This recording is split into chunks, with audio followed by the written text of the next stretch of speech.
আসসালামু আলাইকুম, বিসমিল্লাহির রহমানির রহিম। আব্দুল ফার্মিং লাইভ ইউটিউব চ্যানেলের পক্ষ থেকে দর্শক আপনাদের সবাইকে সাদর আমন্ত্রণ। আশা করি সবাই ভালো আছেন।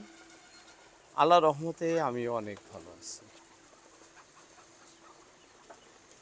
দর্শক, সময়ে সব কিছু হয়।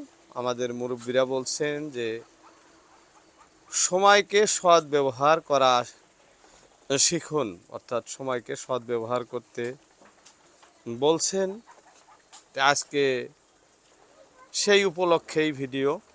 আপনারা যারা খামারি অর্থাৎ খামার করতেছেন বা আমি নিজেও খামারি, খামারের উপরেই ব্যস্ত সময় আমার কাটে।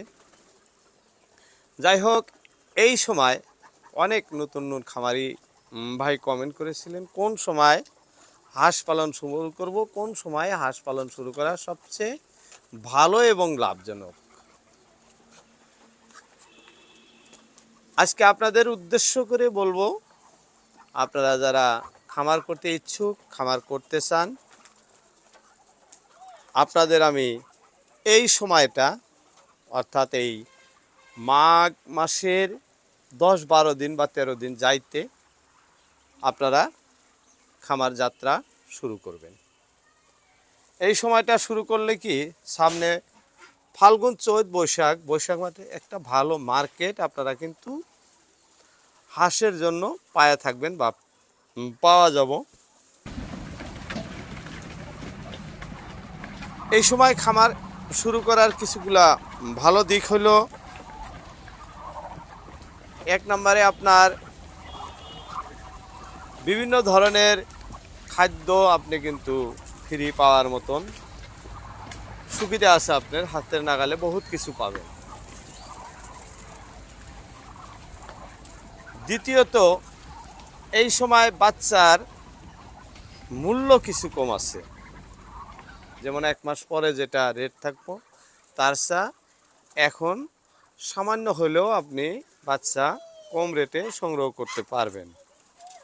প্লাস দানার যেটা দাম, সেই দানাও বর্তমান কিছু হলেও মূল্যটা কম আছে, অর্থাৎ ডাউন আছে মার্কেটে।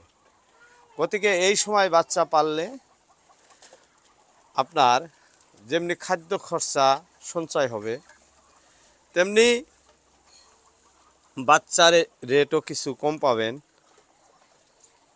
আপনি এক রেটের বাচ্চা দেখে নিতে পারবেন, যেমন সিজনে যা ইচ্ছা তাই খুশি দিয়ে দেয়, কিন্তু এখন সেরকম নয়। আপনি ফার্মে যায় নিজের হাতে বাচ্চাগুলো মানে ছাঁটাই করে বাইছে আপনি সংগ্রহ করতে পারবেন, এইটাও আপনার প্লাস পয়েন্ট।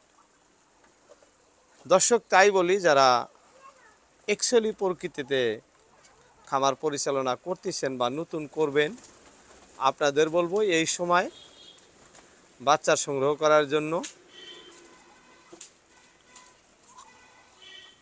চেষ্টা করেন, যদি আপনার পার্শ্ববর্তী সেরকম জায়গা আছে। কারণ এখন যদি আপনি হাঁসের বাচ্চা যেগুলো পালা শুরু করবেন, বৈশাখ মাস পড়ার সাথে সাথে কিন্তু আপনি সেই বাচ্চাগুলোর থেকে ভালো একটা মুনাফা অর্জন করতে পারবেন। আপনার লস আর গুনতে হবে না। যারা অনেক ধরনের খামার করে অনেক টাইমে লস করেছেন, তাদের বলবো আপনারা এখন শুরু করুন। বৈশাখ মাসে আপনাদের হাঁস বিক্রি করে দিবেন, দেখবেন আপনাদের এই হাঁসের থেকে এই দ্বিগুণ লাভ হওয়া সম্ভব। কিন্তু আপনাদের পার্শ্ববর্তী মার্কেট, আমি যেটা সবসময় বলে থাকি, আপনাদের মার্কেট জেনে নেবেন। যদি আপনার পার্শ্ববর্তী মার্কেট ভালো হয়, আপনি অবশ্যই করবেন। মাংসের জন্য করেন আর ডিমের জন্য করেন, দুইটাই কিন্তু আপনাদের জন্য খুবই ভালো সময় এটা। তাই দেরি না করে, অনেক ভাই অনেক কমেন্ট করেছিলেন কোন সময় শুরু করব, আপনারা ধামধুম বাচ্চার অর্ডার দিয়ে দেন।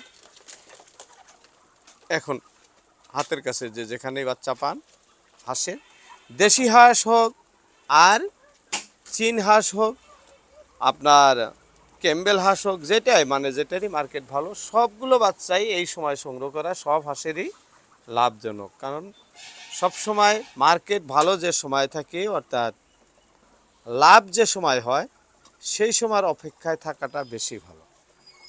আপনি লাগলে বছরে 2বার হাঁস পালন করবেন, 2বার করবেন, কিন্তু যে সময়টা দেখবেন যে আমার সামনে মার্কেট ভালো আছে, সেই সময় আপনি কিন্তু হাঁসের বাচ্চা আপনার খামারে তুলে নেবেন বা পোষণ করে বড় করেই আপনি মানে বিক্রি করে দেন। তাতে আপনার ভালো একটা আয় হওয়ার সম্ভাবনা থাইকাই যায়। তাই যারা খামারি তারা কিন্তু ধামধুম এখন বাচ্চা সংগ্রহ করার কামে লেগে গেছেন, তারা আর বসে নাই। তাই আপনাদের যারা নতুন আছেন তাদেরও বলবো আপনারা এখন বাচ্চা সংগ্রহত লাগেন, কিছুদিনের মধ্যে সংগ্রহ করে খামার শুরু করেন। এখন আপনাদের খামারে বাচ্চা রাখার জন্য মেনলি হলো বাচ্চা 1 সপ্তাহ যে আপনাদের হিটে রাখতে হয়, অর্থাৎ হ্যাজ দিতে হয়, এটার বিষয় অল্প জানার প্রয়োজন আছে। কিন্তু হ্যাজ না দিলে বাচ্চা ঠিক মতো থাকে না বা নানান ধরনের বেমার আজারে আক্রান্ত হয়। তাই সুন্দর করে গোল করে করে টিন দিয়ে, মানে আপনারা ইউটিউবে যেভাবে দেখেন বাচ্চাগুলো হ্যাজ দেয় ঠিক একই সেই মতো প্রসেসেই আমিও দেখায় থাকি আপনাদের। সেই মতো প্রসেসেই কিন্তু আপনারা বাচ্চা হিট দিতে ভুলবেন না, সেইভাবেই হিট দিবেন। ইউটিউবে আপনারা ভিডিও দেখে নিতে পারেন হাঁসের বাচ্চা কিভাবে হ্যাজ দেওয়া হয়, সুন্দর সুন্দর কোনো ভাইরা সুন্দর সুন্দর করে বুঝাইছেন। যাই হোক, সেখান থেকে ভিডিও দেখে নেবেন, আপনি সেইভাবেই হ্যাজ দিবেন, আপনার বাচ্চা ক্ষতি হওয়ার সম্ভাবনা থাকবে না। মাত্র বাচ্চা খামারে দেওয়ার পরে অ্যান্টিবায়োটিক কি দিতে হয়, আপনি যে খামারের থেকে বাচ্চা নেবেন ওনারা সুন্দরভাবে, আমাদের দেশে তো হাঁস খামার অনেক আছে, থাকলেও ভ্যাকসিন দেওয়ার প্রচলন খুব কম। কিন্তু বাংলাদেশ এর ভাইদের জন্য বলতেছি, আপনাদের দেশে অ্যাভেলেবল ভ্যাকসিন সব জায়গায়ই পাওয়া যায়। তাই আপনারা ভ্যাকসিন দিতে ভুলবেন না, ভ্যাকসিনটা সময় মতো দিয়ে নেবেন। চাই মাংসর জন্য করেন হাঁস পালন আর ডিমের জন্য করেন, যেটা আপনার ভালো লাগে সেই দিকেই লক্ষ্য দিয়ে শুরু করেন। আজকের ভিডিওতে আমার আসার উদ্দেশ্য একটাই ছিল, সঠিক সময় কাজে লাগাইলেই কিন্তু লাভ অনিবার্য পাওয়া যায়। আর সেই কাজের প্রতি আপনার দীর্ঘ বিশ্বাস, ভক্তি, শ্রদ্ধা, কামে কিন্তু কোনো ধরনের ত্রুটি করা যাবে না, তাহলে আপনার কিন্তু লাভ অংশ থেকে লস অংশ বেশি হয়ে যাব। অনেক ভাইদের আমি অনেক টাইমে বলে থাকি যে আপনারা সব সময় সতর্ক অবস্থায় খামার করবেন, নিজে যতটুক পারেন ততটুকের মধ্যে থাকবেন। যদি কোনো জানা মানুষ আপনার পার্শ্ববর্তী না থাকে, সেই ক্ষেত্রে আপনার খামার করা খুব কষ্টসাধ্য হয়ে থাকে। তাই নিজে জানলেও আরও অন্য খামারির সহায় নেবেন, ডাক্তারের পরামর্শ নেবেন। ডাক্তারের পরামর্শ ছাড়া তো কিছু করাই নিষেধ। যাই হোক দর্শক, হাঁস পালন করা মানে খুবই পরিশ্রম, এটা মনে করবেন না। যেরকম কষ্টকর সেরকম আরামও আছে। যাই হোক, আপনারা ট্রেনের আওয়াজ পাইলেন, কারণ ট্রেন যাইতেছে আমাদের বাড়ির পার্শ্ববর্তী ট্রেনের রাস্তা, যেহেতু মেন রোডের সাথে আমাদের ঘর। ভিডিওতে বলতে বলতে আপনাদের কিছু আমি অনেক কথা বলে ফেলছি। তবে যাই হোক, আজকের মতো ইতি টানছি। দেখা হবে অন্য কোনো ভিডিওতে।